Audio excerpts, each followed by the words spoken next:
গাওয়া জায়েজ এবং বৈধ। আর দফের ব্যাপারে হাদিস কি?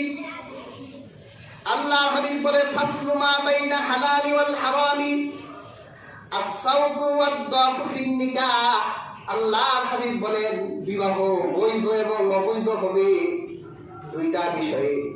একটা হলো যে বিবাহে উচ্চ আওয়াজ হবে, অর্থাৎ বিবাহে আনন্দ হতে হবে, চুপচাপ বিয়ে হবে না। তাহলে জানাইলেন না, চুপচাপ বিয়ে করাই দিলেন।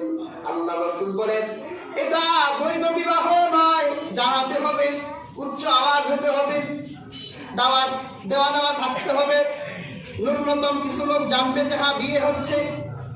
আর 2 নম্বর হলো বিবাহের বৈধতা এবং অবৈধতা পাওয়ার দ্বিতীয় বিষয় হবে দফ বাজবে।